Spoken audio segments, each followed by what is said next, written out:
Bismillahirrahmanirrahim. Assalamualaikum warahmatullahi wabarakatuh. Pemirsa yang dirahmati Allah, marilah kita simak ceramah dari Buya Zagur Yasin dengan tema Misteri Berserah Diri kepada Allah. Sebelumnya marilah kita bersolawat terlebih dahulu. Allahumma sholli ala Sayyidina Muhammad wa ala ali Sayyidina Muhammad.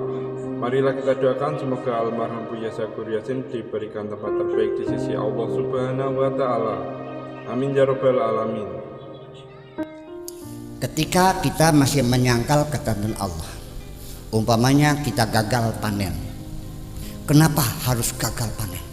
Kenapa Menteri Pertanian tidak mengumumkan kepada petani supaya menjaga keberhasilannya?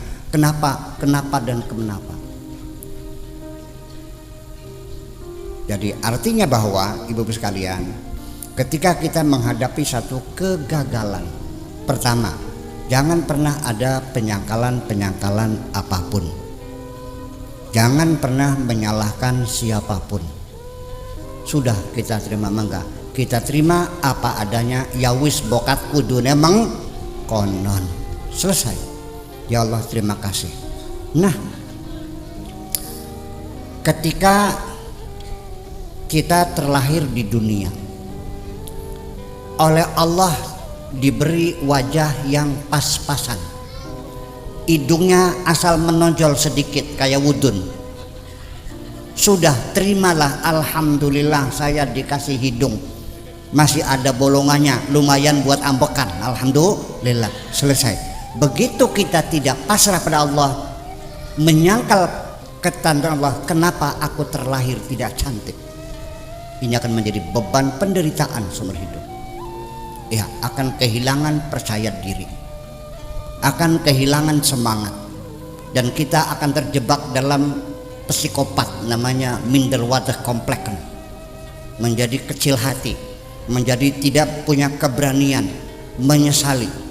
Kita terlahir dari keluarga miskin, nggak usah bertanya kenapa aku terlahir dari keluarga miskin. Sudah, alhamdulillah saya dikasih kesempatan untuk lahir ke dunia. Yang dikasih otaknya nggak cerdas, pas-pasan, alhamdulillah masih bisa sewok dewek. Selesai. Begitu kita menyesali apapun yang terjadi apapun, apa yang terjadi, ini bisa menimbulkan psikopat. Kita menjadi menderita. Paham Bu, menderita? Hidupnya tidak nyaman, selalu menyalahkan orang lain.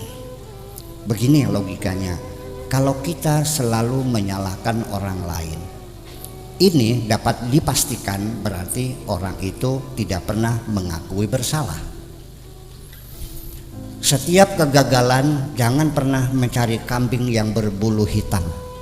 Lebih baik kita introspeksi di mana letak kesalahannya. Kalau kita menyalahkan orang lain, itu berarti kita tidak pernah merasa bersalah. Kalau orang tidak merasa bersalah, pertanda dia tidak mau memperbaiki diri. Percaya atau tidak? Yang salah orang lain.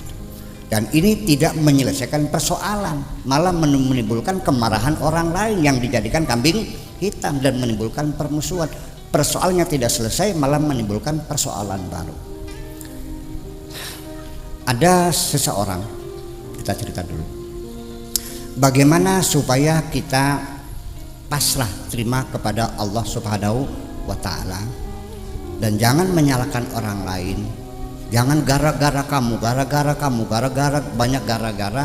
Lebih baik kita jujur saja, ya sudahlah, apapun sebab yang dilakukan orang lain, kita jangan menyalahkan orang lain. Tidak etis dalam beragama menyalahkan orang lain. Karena kita selalu menyalahkan orang lain, maka kita menjadi menderita. Ya, jiwa kita tidak tenang. Ada anak sekolahnya tinggi, sarjana, tapi dia tidak mampu mengambil keputusan dalam hidupnya. Milih istri saja nggak kawin-kawin, kayak lebih bisa milih ya. Iya. Untuk mengerjakan sesuatu dia gagap, seperti ada kecemasan dan ketakutan, inferiority complex, merasa dirinya rendah diri. Setelah kita korek-korek sebabnya apa, ini kita diagnosa tentang psikologi dia, mengapa jadi menjadi gagap. tidak punya keberanian mengambil keputusan. Bu, sengsara. Percaya nggak? Rasanya seperti gamang. Ngomong di atas mimbar saja ngopiak keluar semuanya, buyar semuanya. Ini kan berarti nggak bisa hidup orang nih. Akhirnya dalam cerita dia, ternyata ada satu penderitaan yang dia tidak pernah menerimakan awalnya. Tidak mau berpasrah diri. Dia itu ditinggal mati oleh bapaknya. Sebabnya karena penyakitnya tidak cepat ditolong oleh dokter. Ya, suruh nunggu karena dananya nggak ada, sehingga akhirnya tidak cepat diobati, sampai terlambat akhirnya mati. Dia dendam kepada rumah sakit yang tidak menangani penyakit itu. Udah, kesalnya bukan main.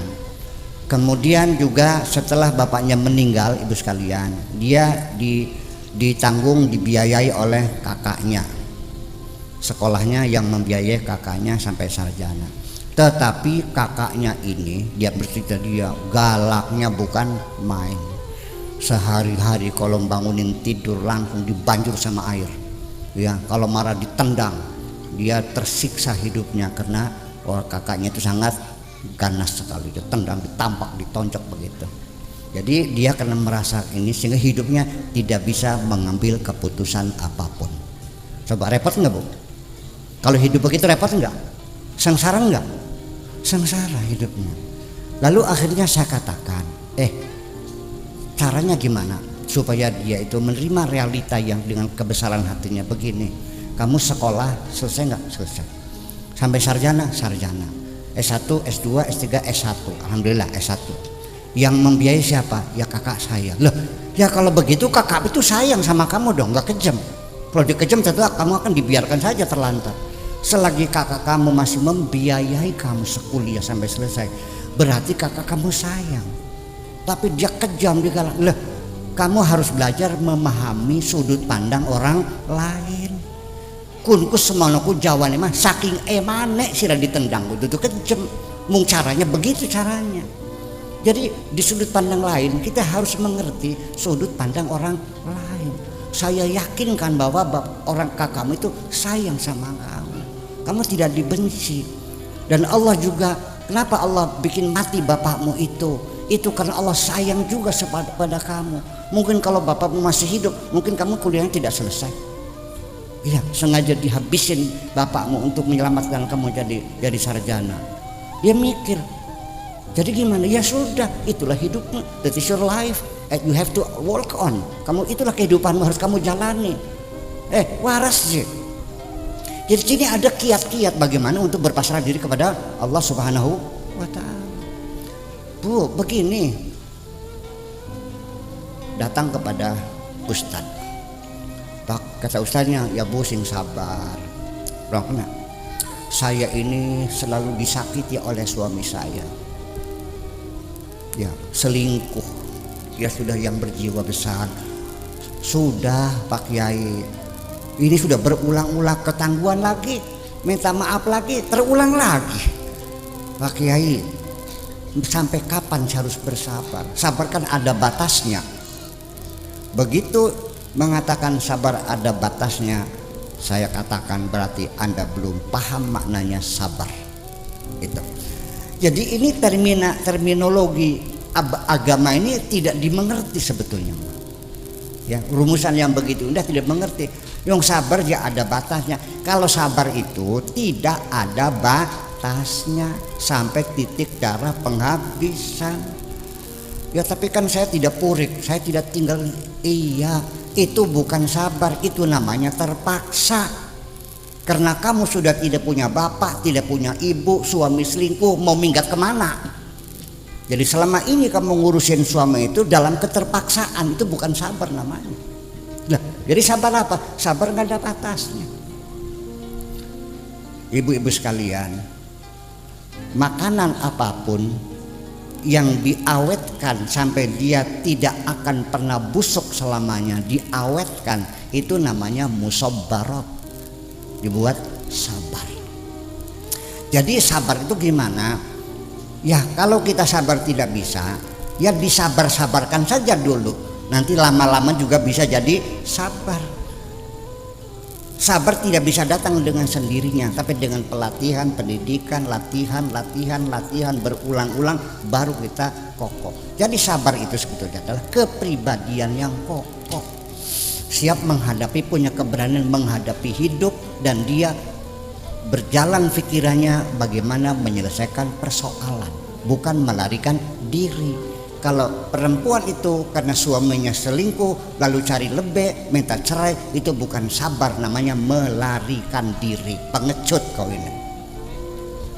Ya, kita hidup harus berani, jangan pernah menyerah, jangan pernah menyerah. Dan disitulah hebatnya hidup, bukan keberhasilan, tapi bagaimana dia bertahan hidup ini. Ibu-ibu sekalian, yang orang yang hidup hebat itu bukan orang yang usahanya berhasil, bisa bikin rumah gedung, bisa beli mobil mewah, ya kan gitu, bisa pesiar ke Perancis. Bukan itu. Yang hebat itu adalah orang yang bertahan, berani menghadapi kehidupan. Itu yang hebat. Allah menjanjikan orang sedekah dibayar, orang sholat dibayar. Dengerin dulu, orang infak dibayar oleh Allah. Wa ma anfaqtum min syai'in fahuwa yukhlifuhu. Apapun yang kau nafkahkan akan dikasih ganti oleh Allah. Tapi orang yang sabar, Allah tidak memberikan penggantian apapun, tapi Allah mengatakan orang yang bersabar bersamaku, kebersamaan dengan Tuhan. Innallaha ma'asa sabirin. Paham bikin kita ngomong tuh. Perempuan di rumah saya nyuci piring, ngepel, nyetrika, masak, tak bayar karena status dia adalah bujang. Betul? Berapa sebulan? 3 juta. Akhir bulan nih duitnya. Setiap hari saya suruh ngepel, nyuci baju, nyetrika, nyebokin anak, ini terus hari. Akhir bulan 3.000. Itu orang yang bekerja. Tetapi siapa yang di kamar bersamaku? Tahu nggak? Adalah kekasihku. Paham dikit ke? Orang yang bersabar tidak dibayar, tapi kebersamaan dengan Allah Subhanahu wa ta'ala. Innallaha ma'as sabirin. Paham? Man kadim ini petani nanam padi, dimakan kelowor, di traktor lagi, nanam lagi, dimakan keong emas, di traktor lagi, ditanam lagi, kena sundep, di traktor lagi kena apa, bengkok